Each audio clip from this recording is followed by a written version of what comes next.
What's up, y'all? Back again today with a very important and special video.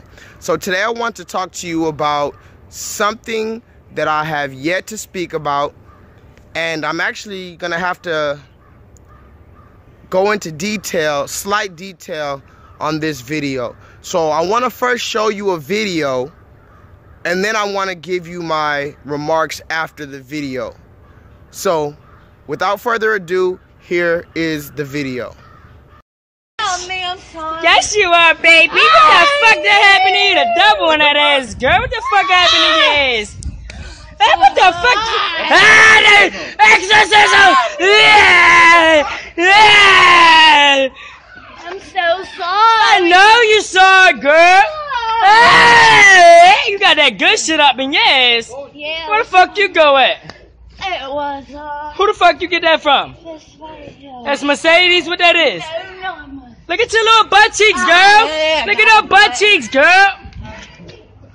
I got a boy. Hey, you got a butt, girl. Twerk for him, baby. Twerk for him. Hey, hey, hey. Twerk for him, girl. Twerk for Mr. Brown. Turn around, turn around. Twerk for Mr. Brown. Ho. Twerk for him, ho. Ho. Twerk for him, ho. Get her, baby. Yeah, girl. You just bust your ass. Oh, back the fuck up. Oh, twerk that ass right there.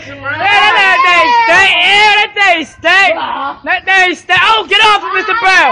Get off of Mr. Brown, ugly ass. Get off of him. Ugly ass out the street. What the fuck is wrong with you?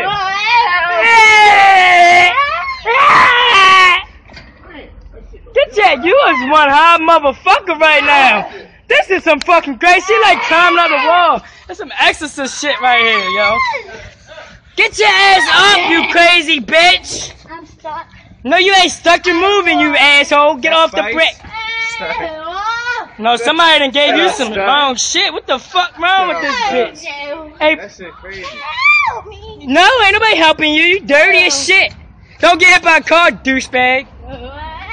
Come here! Come here, big ass! Ah! Big ass here! Ah! Don't touch me! Don't touch me!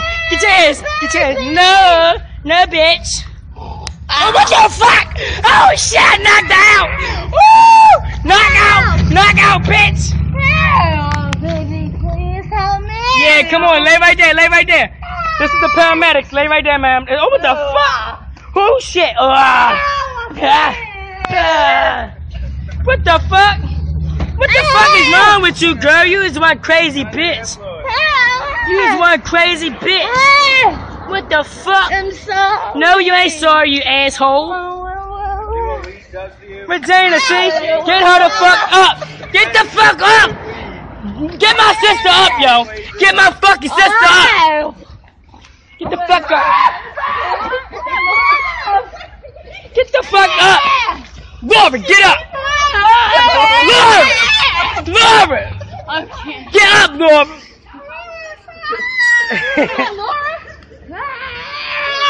Yo, you ugly as shit. Get up.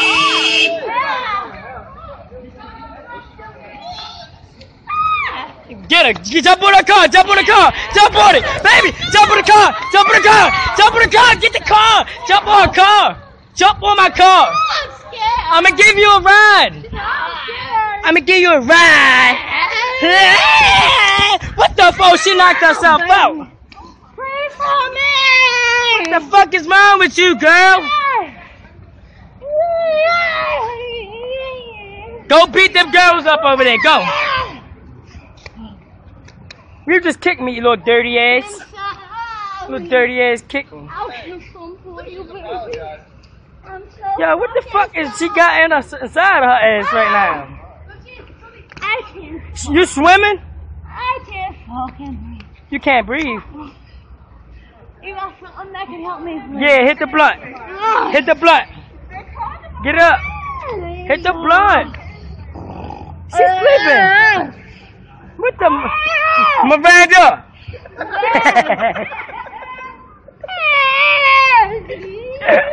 I'm high as a bitch. I'm high, but I don't feel like you though. You heard me? What the fuck?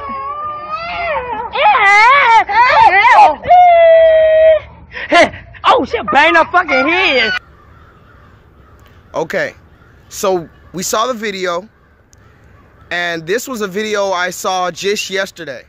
So this is a recent video that was shot in Baltimore, Maryland. And there's a few things I want to point out about this particular video, and then I'm going to tie it into why I'm making this video. So as far as the video that we just watched, you do want to realize a few things that I realized while watching it.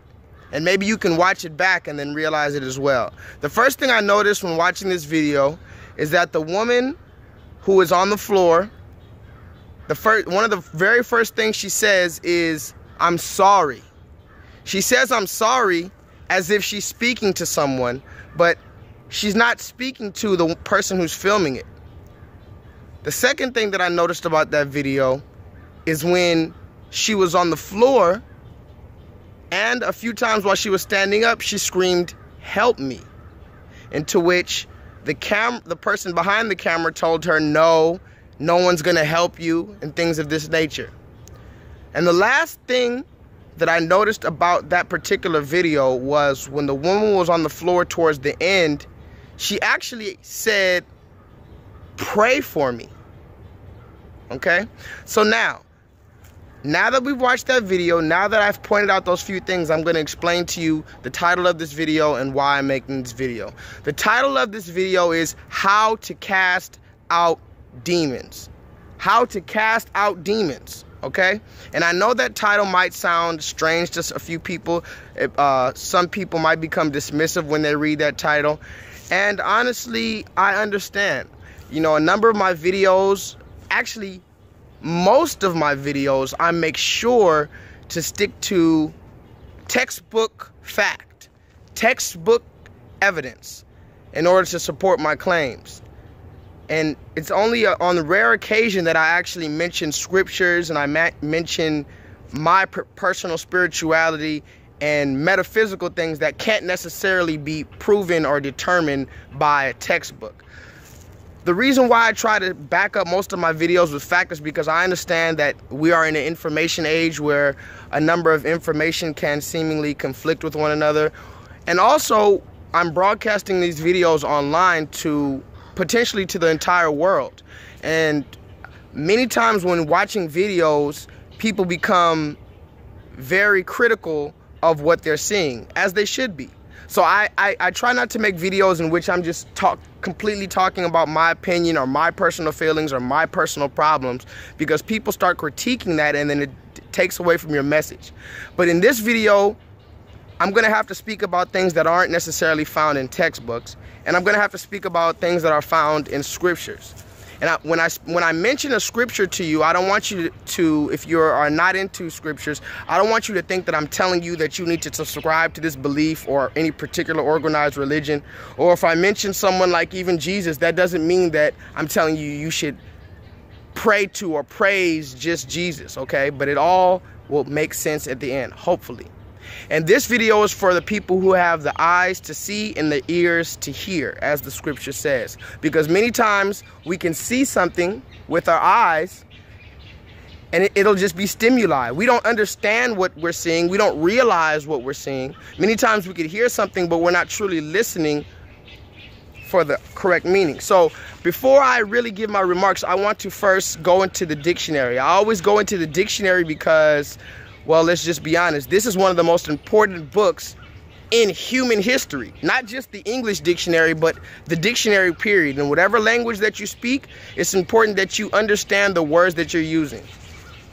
So when I saw that video that we just watched, basically I pointed out those three things that stuck out to me when I first watched it, before I even finished watching it. And now I want to explain to you what they mean. Now, in my personal opinion, as I've said before, what we need to be focused on is our spirituality, not so much our religion or organized religion or a church, a building that we go to on a particular day. We need to be more focused on our personal journey of enlightenment, because this is what we're currently in and what we've been in. Is called the spiritual war. We've heard of World War I and World War II and the Gulf War, and we've heard of the Cold War. We've heard of you know, a lot of different kind of wars.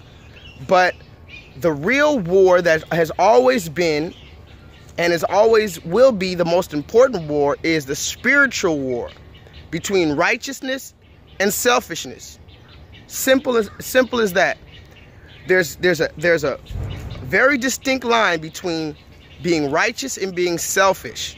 And we need to make the decision right now which side we're going to choose. Because when you see this video, many people will dismiss it as, oh, this girl's just on drugs. She's just on drugs, which she very well and likely may be on drugs. Particularly, there's a new form of synthetic drug called K2. There's also different drugs called salvia. There's different drugs called bath salts. Certain synthetic drugs, chemical man-made drugs that when you take them, basically you lose all sense of reality, okay? So I'm not saying that this woman wasn't on drugs. What I'm saying is that drugs such as K2 or these synthetic drugs and many other drugs open up a portal and open up a certain level in your mind to where you are susceptible to be taken over by negative forces and influences. Okay, these negative forces and influences are in you and they're all around you. So if you're not strong enough and if you don't have internal fortitude, which means strength and resilience, then you become susceptible to the negative thoughts that are within you and the negative thoughts that are constantly narrated in our society. Because we don't have a shortage of negative images and negative thoughts and negative ideologies that are in our society. So if we're not strong within, we become susceptible to it. This is what this girl was doing. She was literally becoming demon possessed. And when we speak of demons, I want to be able to give you a little perspective on what I feel a demon is. Now, many times you may have seen the devil or a demon represented in a picture, and they show that the demon is very ugly and dark and, you know, however you can describe a demon, we understand that. But what I'm trying to tell you is the demons that we need to be more concerned about aren't necessarily some big, dark, evil, physical force that's looming over us. That's not what a demon is. That's not what a devil is. A demon and a devil is a lower thought, a negative or a selfish thought, a negative or selfish thought, because we have to understand that thought is the first thing in existence. Before there was word, there was thought. Okay? Because going back to the scripture, it says God had to see first, and then he spoke the word to say, let there be light. Okay? And then he saw it was good. So the process is thought before action. Okay? So when we give into these lower thoughts, then we enact or we create or manifest an action based off of that thought. Okay? So when someone is demonically possessed, and you see movies like The Exorcist, they use words like that for a particular reason. For instance, the movie The Exorcist is one of the most popular horror movies of all time. There's been a number of sequels to the movie The Exorcist, and then there's been a number of movies that involve exorcism. The exorcism of Emily Rose and things of this nature.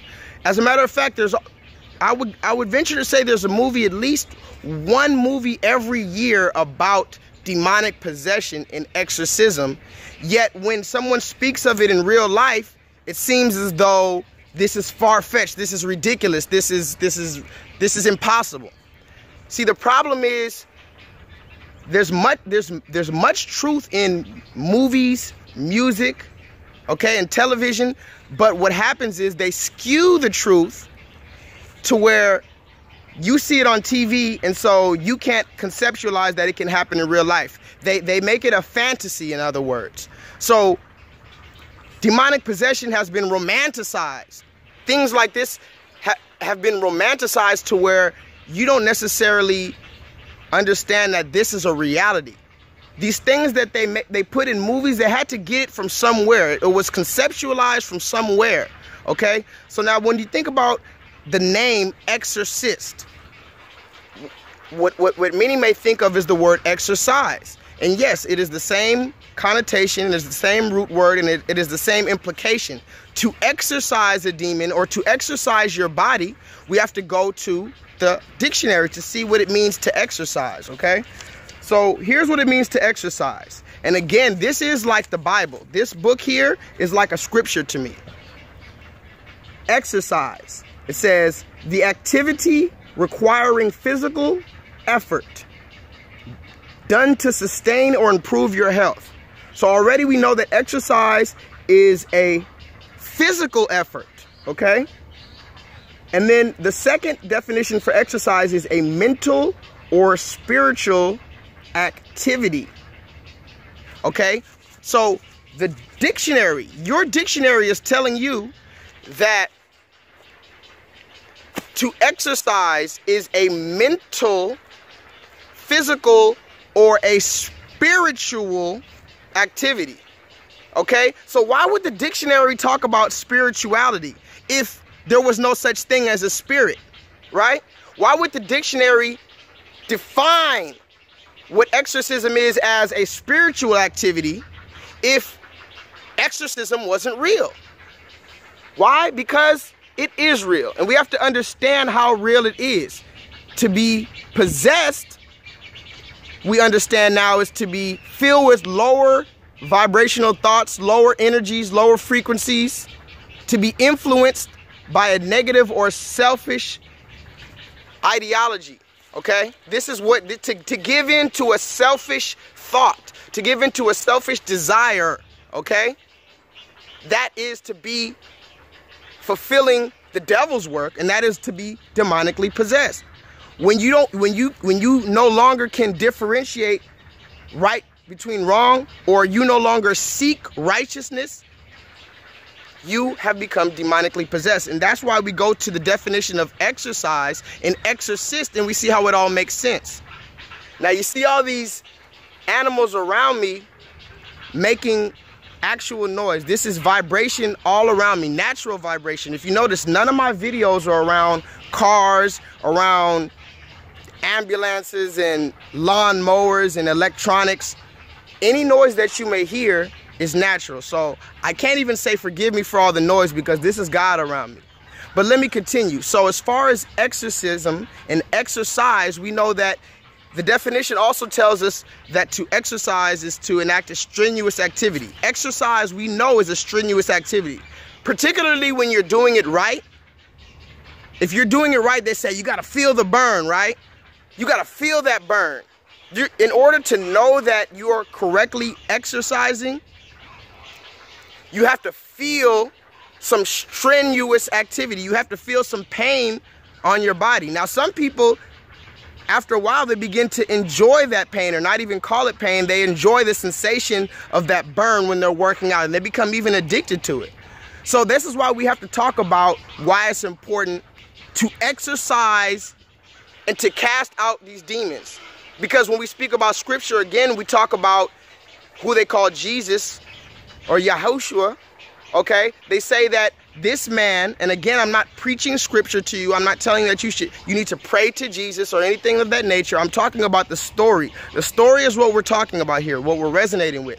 It says that Jesus had the ability to cast out demons, right? And it says he did so on multiple occasions. He healed the blind. You know, he did numerous acts, and we know, but particularly it says he casted out demons. And the scripture also tells us we as humans have the ability and the authority and the responsibility to cast out demons. So this is why it says that even Jesus at a time went to someone who was demon possessed, and the whole town had just locked him up. The whole town had just put him in handcuffs. The whole town was scared of him. They didn't know what to do, but they knew that this Christ figure supposedly was raising people from the dead, and he was healing the blind, and maybe he knew what to do with this demon-possessed person, because they were just going to kill him. So then they called Christ, and Christ came to him, and within his authority and his power and his righteousness, he cast out. He didn't even have to cast out the demon. The demons knew who Christ was when he approached. So this is a side note I want to tell to all righteous people. Demons must flee when they see you. And this is, like I said, this isn't a video that, you know, you can comment and say, oh, this guy is crazy. This guy is talking about demons. Where's your proof? Like I told you, it's not going to be in any textbook, okay? The spirit, these animals around me don't follow any textbook. These animals around me use nature as evidence for proof. I'm using nature as evidence for proof. So again, I say when the demon-possessed man who was filled with multiple demons, legions of demons, saw Christ approach, he begged Christ. The demons inside of this man begged Christ to not be destroyed. They said, Christ, we know you are the real thing. We know you are the real Christ. Please do not destroy us, because we know you have the power to destroy us. Please just cast us out of this man and we'll go somewhere else. So that's when you hear the story of Christ casting out the demons from this man and sending them into a legion of pigs. And then the pigs go run into the ocean and die, right? Because it's a spirit. And we have to understand that as human beings, we have, like I said, the authority and the responsibility to cast out demons. But before you can get to the point where you can be a Christ and to where demons will flee and recognize you when you step in your presence, you have to first clean your hands. And I made a video about keeping your hands clean, but this is why I said that. Because we have to practice on our own demons, because it's so easy to paint someone else's demons, to point someone else's demons out, to want to cast someone else's demons out, to disrespect someone for the demons that have possessed them. But we have yet to actually realize and have and come to the conclusion and have the courage to say, you know what? I may have demons inside myself. If you're over 15 years old, I'm sure you understand what the things that you have done in your life that are unrighteous, the things that you continue to do that may be unrighteous or selfish. That is your demon, okay? We have to learn our weaknesses. I made a video about learning your weaknesses, because we have to learn our weaknesses, because our weaknesses that we give into are our demons. And we cannot expect to cast out a demon from anything or anyone until our hands are clean. This brings me back to the scripture of Christ, because think about it. Christ had a cousin named John the Baptist. And John the Baptist was preaching the word very similar to Jesus. They were family and they trusted one another. And Christ trusted John the Baptist so much that he actually went to John the Baptist in order for John the Baptist to anoint him and baptize him. Imagine how clean John the Baptist's hands must have been for Christ himself to go to another man. Christ went to another man and said, I need your hand to cleanse me. So this is why we have to understand we need fellowship and we need to have clean hands, because when we lay hands upon someone else to cast demons out, we cannot expect anything to happen unless we are walking in that Christ nature. So now we can begin to understand who Christ truly really was, what Christ truly was about. Christ was not particularly one man that we need to exonerate and hold up and call God. Christ was coming and came and continues to come. Christ is still here, alive. Christ is in human beings. You can be Christ. You cannot be God, because there's only one. There's only one Most High, the Most High. There's many lords, but the Lord of Lords. There's many kings, but the King of Kings. There's many people that are high. NASA's high. NASA's so high that we'll never be able to reach the NASA satellites. So NASA's high itself. But the Most High is who ordained everything you see before you. The Most High is what allows even evil to occur in this earth, so that we may understand our flaws. Evil exists on this earth so that we may understand our ungodly nature and find the true righteousness within ourselves. This is why evil exists. This is why demons exist, to slay and destroy. And we do not destroy people. We destroy the negative influences and the strongholds on their life. So we transform and transmute human beings from demon-possessed lower field beings to righteous beings within God. That is our nature. And going back to the video I showed you in the beginning, I have to speak about the camera woman, because the entire time that this lost soul was screaming out and asking for help and saying, pray for me, and saying, I'm sorry, the camera woman just said, ew, no, get away from me. Ain't nobody gonna help you. You dirty, look at you. Because you know why that camera woman was saying that and was making those noises along with that woman? Because the camera woman was possessed as well. We have to understand that you see this camera? I'm using my cell phone right now to record this.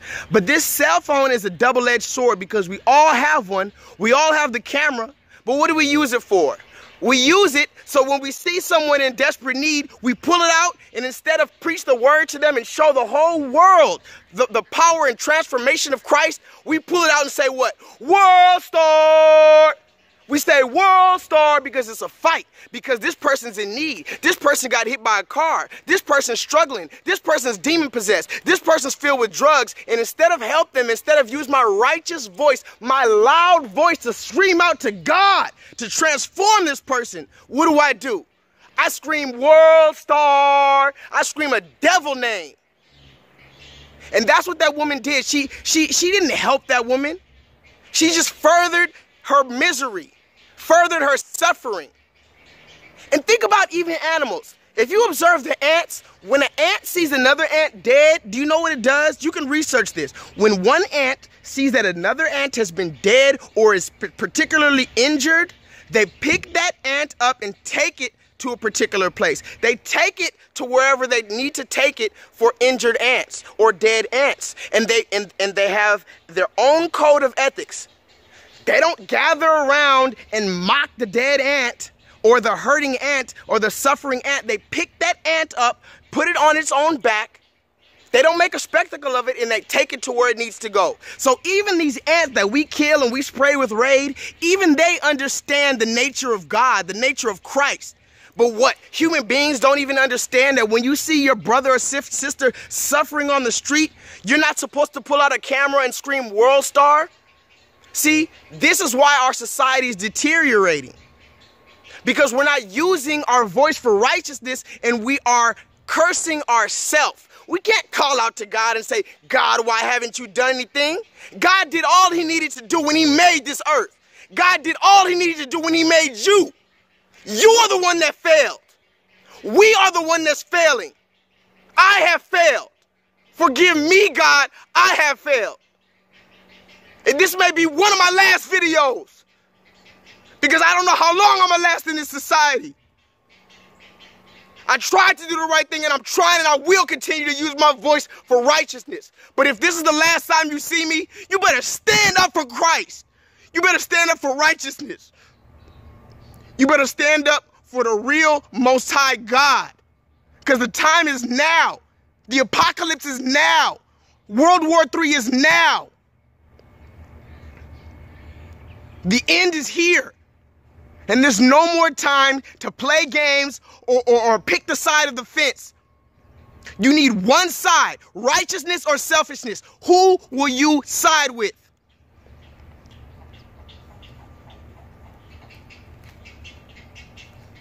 And with that being said, I love you all day, every day, and vibrate higher.